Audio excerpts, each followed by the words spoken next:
औरतों के नियम औरतों को ही तकलीफ देते हैं। निर्जीव वस्तु भी मेंटेनेंस मांगती है, फिर हम तो सजीव प्राणी हैं। सुबह की भागदौड़। काव्या एक पांव पर खड़ी होकर काम कर रही थी। किसी को दूध, किसी को चाय, नाश्ता, पराठे पैक कर रही थी। सुबह के वक्त एक साथ सभी कामों को निपटाना मुश्किल होता है। शादी के पहले जो काव्या बिस्तर पर चाय पीती थी, वही काव्या अब देवर और पति तुषार को बिस्तर पर चाय देती है। शादी के बाद सच में लड़कियों का जीवन कितना बदल जाता है। तभी सास किरंजी रसोई में आई। अरे मेहंदी नहीं लगाई रात को? सोने से पहले बोला था 5 उंगलियों में लगानी थी। रात को देर हो गई थी। फिर तुषार काव्या कैसे बताती। वो चुप रह गई। काव्या, आज बाल धोए या नहीं? आज माता की पूजा करनी है, बाल धोने जरूरी होते हैं। तुम रसोई में बिना बाल धोए कैसे चली गई? मम्मी जी, बाल बहुत लंबे हैं, अभी धोती तो वक्त लग जाता, फिर गीले बालों में नाश्ता बनाने में परेशानी होती, पानी भी झड़ता रहता। मैं पूजा करने से पहले धो लूंगी। काव्या गर्मा गर्म पराठे ससुर जी, तुषार और देवर को परोसते हुए बोली। पराठों की खुशबू से उसे भी भूख लगाई। किरण जी फिर बोली, तुम कुछ खाना नहीं? पूजा के पहले कुछ नहीं खाते हैं। काव्या को गर्म पराठे देखकर खाने का मन कर रहा था, पर उसने मन मार लिया। सारे काम निपटाकर उसने बाल धो लिए, पूजा की सारी तैयारी कर ली। जैसे ही पूजा करने बैठी, किरण जी ने फिर टोक दिया। तुमने लाल साड़ी नहीं पहनी, ये हरी साड़ी नहीं चलेगी, जाओ लाल साड़ी पहन कर आओ। वैसे तो हरी साड़ी में लाल फूल बने हुए थे। काव्या ने जाकर लाल साड़ी पहन ली। ये सब करते करते पूजा करके 12 बजने वाले थे। पूजा के पहले घर के बाकी काम भी निपटाने थे। मम्मी जी, अब कुछ खा लें, पूजा हो गई, भूख से बेहाल काव्या ने कहा। दोनों ने पराठे खा लिए। एक दिन किरण जी उड़द की दाल के लड्डू बना रही थी। उन्होंने वो लड्डू घर के आदमियों को दे दिए। काव्या ने पूछा तो बोली, औरतें उड़द दाल के लड्डू नहीं खाती हैं, उन्हें नुकसान करते हैं। किरण जी के पास कोई जवाब नहीं था कि औरतों को उड़द दाल के लड्डू क्यों नहीं खाने चाहिए। उन्होंने बचपन से यही सुना देखा है। उन्होंने कभी माँ और अपनी सास को खाते नहीं देखा, ना ही कभी खुद खाए। एक परंपरा सी चल गई है कि औरतों को ये लड्डू नहीं खाने चाहिए। काव्या भी हाथों में पूरी चूड़ियां पहना करो, नई बहू लगनी तो चाहिए। कुछ दिन पापा जी से सर पर पल्लू रख लो, फिर तो ये पर्दा हटना ही है। पापा जी जब घर में हों तो तेज आवाज में मत बोला करो। घर की औरतों को नियम कायदे में रहना चाहिए। किरण जी काव्या को रोज कुछ न कुछ बताती रहती। काव्या हामी भर देती थी। एक दिन घर के ड्राइंग रूम में सब बैठे थे। राजनीति से संबंधित कोई बात चली। तुषार और देवर ससुर जी ने भी अपनी बात रखी। तभी काव्या ने भी उसी विषय में अपनी राय रखी तो किरण जी को बुरा लग गया।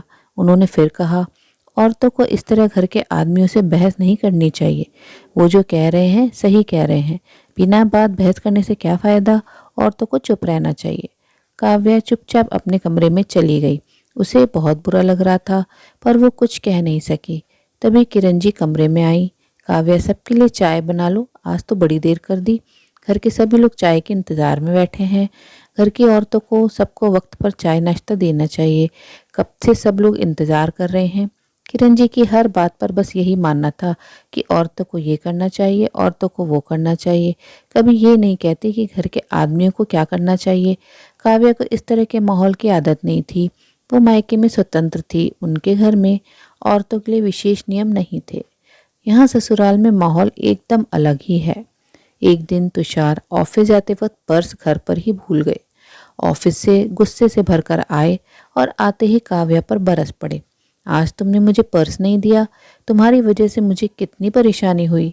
तुषार यह कहकर चला गया। काव्या हतप्रभ थी और मायूस भी। किरण जी ने फिर कहा, तुम्हें ध्यान रखना चाहिए, घर के आदमियों का हम ही ध्यान रखेंगे।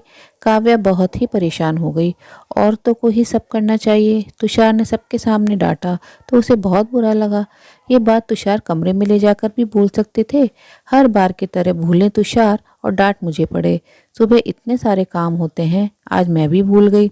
यूँ तो कहते हो दिमाग आदमियों का तेज होता है, फिर आदमी ही हर चीज़ भूल क्यों जाते हैं। औरतों को ही याद दिलाना होता है। इस हिसाब से औरतों की याददाश्त ज़्यादा अच्छी होती है। दूसरे दिन रविवार था। काव्या ने सबकी मनपसंद नाश्ता और खाना बनाया। रात तक वो थक गई। जैसे ही कमरे में जाने लगी, किरण जी ने सरसों के तेल में लहसुन गर्म करके दिया।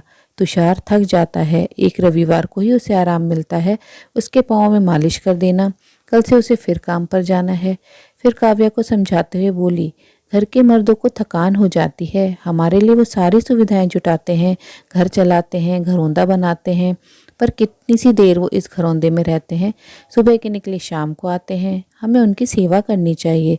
काव्या मन ही मन सोच रही थी, आज तो कोई उसके पैरों की मालिश कर दे, सच में उसे बहुत थकान आ रही है। आज तो तुषार दिन भर घर पर थे, सुबह से रात तक आराम ही तो कर रहे थे, आज तो कोई थकान ही नहीं थी।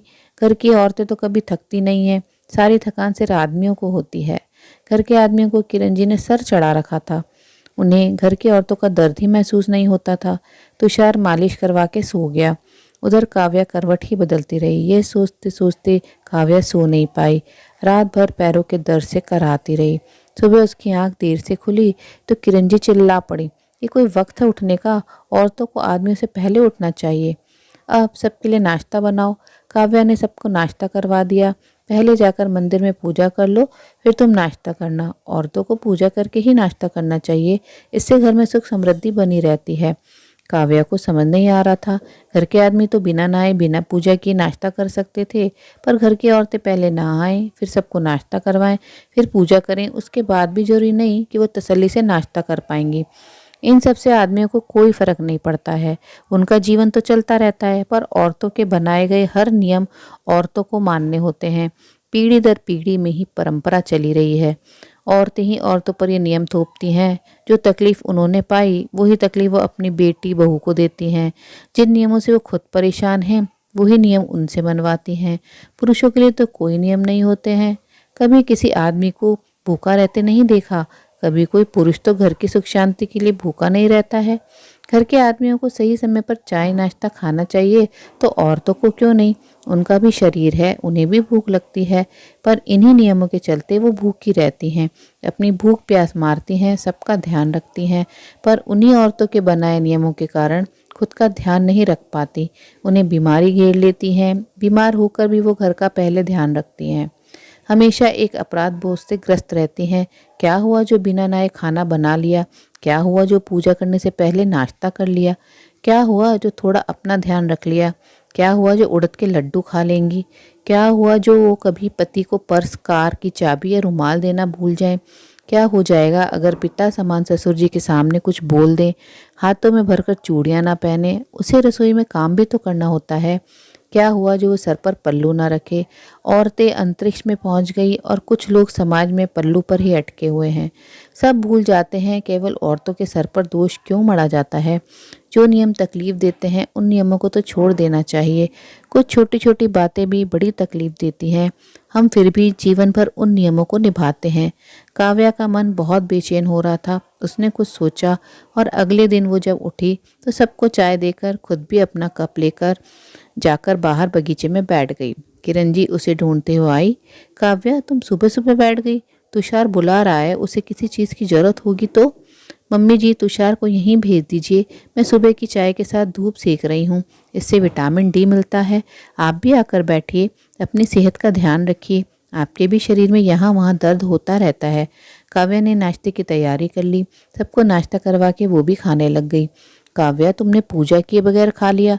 मम्मी जी, आपने मंदिर में पूजा कर ली, आप घर की बड़ी हैं, आपने आरती करके प्रसाद भी चढ़ा दिया, आपने घर की सुख शांति के लिए पूजा कर ली, मेरे लिए इतना ही काफ़ी है। आप सुबह की पूजा कर लीजिए, मैं शाम को कर लूँगी। फिर किसने कहा कि भूखे पेट ही पूजा करो? शाम की पूजा भी तो हम भरे पेट ही करते हैं। ये कहकर काव्या नाश्ता करने लगी। किरण जी से बर्दाश्त नहीं हुआ, वो अपने पति और तुषार से शिकायत करने लगी। वो लोग भी बोले, तुम औरतों के नियम हैं, तुम ही जानो, हमें इन सब चीज़ों से कोई फ़र्क नहीं पड़ता है। ये सुनकर किरण जी चुप हो गई। काव्या ने अच्छे से नाश्ता किया और बाकी के काम भी निपटा दिए। तभी घंटी बजी, सामने मालिश वाली थी। इसे किसने बुलाया? किरण जी ने पूछा। मम्मी जी, मैंने बुलाया है मालिश करने के लिए, बड़ी थकान हो रही थी, आपकी भी मालिश कर देगी। इसकी क्या जरूरत थी? किरण जी गुस्सा हो गई। मम्मी जी, हम औरतें दिन भर सातों दिन बिना कोई शिकायत के परिवार की देखभाल करती हैं, तो हमारी भी देखभाल होनी चाहिए। निर्जीव वस्तु भी मेंटेनेंस मांगती है, फिर हम तो सजीव प्राणी हैं। जब घर के आदमियों की हम मालिश करते हैं ताकि उनकी थकान दूर हो, तो हमें भी अपनी थकान दूर करनी चाहिए। ब्यूटी पार्लर जाकर हम चेहरे की सुंदरता बढ़ाते हैं, तो मालिश करवा के हमें अपने शरीर का, सेहत का भी ध्यान रखना होगा। इससे हम भी स्वस्थ रहेंगे और हमारी सारी थकान उतर जाएगी। आप भी थकी थकी रहती हैं, हमें अपनी सेहत का ध्यान रखना चाहिए, तभी हम घर, परिवार और घर के आदमियों का ध्यान रख पाएंगे। किरण जी निरुत्तर थी। काव्या सच ही कह रही थी, उन्हें भी थकान रहती है। दिन भर वो सबकी फिक्र करती हैं, पर कभी अपना ध्यान नहीं रखा। अब किरण जी भी सुबह की चाय काव्या के साथ बैठकर बगीचे में पीने लगी और सुबह की धूप सेकने लगी। मालिश करवा के उन्हें भी अच्छा लगा। काव्या को संतुष्टि थी कि वो अब पहले से ज़्यादा खुश थी। अब किरण जी घर के आदमियों के साथ अपना भी ध्यान रखने लगी। एक दिन तुषार नीचे गया और बेसमेंट से फिर गुस्से में आया। काव्या, तुमने कार की चाबी नहीं दी। काव्या कुछ बोलती इससे पहले किरण जी गुस्सा करने लगी। तू रोज कुछ ना कुछ भूल जाता है, अपने सामान का खुद ध्यान रखा कर। अब अकेले काव्या क्या क्या याद दिलाए। ये सुनते ही तुषार सकपका गया, कार की चाबी लेकर चुपचाप चला गया। ये सुनते ही काव्या को आश्चर्य मिश्रित खुशी हुई। अपने लिए खुद ही खड़ा होना पड़ता है। जो चीज़, जो नियम आपको तनाव दे रहे हैं, उसे दूर करने की जिम्मेदारी आपकी है। औरतें ही जब नियम बना सकती हैं तो उसे तोड़ भी सकती हैं, उसमें बदलाव भी कर सकती हैं, क्योंकि इन नियमों से पुरुषों को तो कोई फर्क नहीं पड़ता। पाठकों, ये सच भी है, बदलाव हर क्षेत्र में चाहिए। सालों से चली आ रही उन परंपराओं का विरोध करना चाहिए जो हमें दुख तकलीफ देती हैं। औरतों को औरतों के बनाए कुछ नियम बदलने की ज़रूरत है। औरतों को भी अधिकार है, वो भी स्वस्थ रहें, वक्त पर खाएं, तभी तो वो अपना और परिवार का ध्यान रख पाएंगी। कुछ बदलाव जो हमारे लिए नहीं हो सके, हमें चाहिए कि भावी पीढ़ी के लिए हम वो बदलाव करें। हमारे लिए बदलाव नहीं हुए तो क्या, हम तो किसी के लिए घर की खुशहाली के लिए बदल सकते हैं। आशा है कहानी ज़रूर पसंद आई होगी। अपने विचार कमेंट बॉक्स में ज़रूर साझा करें। ऐसे नैतिक परिवर्तनशील विचारों को अपने मित्रों और प्रियजनों के साथ भी शेयर ज़रूर करें। आपसे अनुरोध है, अगर आप चैनल पर नए हैं तो ऐसी ही नई नई शिक्षाप्रद मनोरंजक कहानियाँ सुनते रहने के लिए चैनल को सब्सक्राइब ज़रूर करें। कहानी अंत तक सुनने के लिए आप सभी का दिल से बहुत बहुत धन्यवाद। तो फिर मिलते हैं मेरी अगली कहानी में। तब तक के लिए आप लोग अपना ध्यान रखिए, खुश रहिए, ऐसे ही कहानियाँ सुनते रहिए।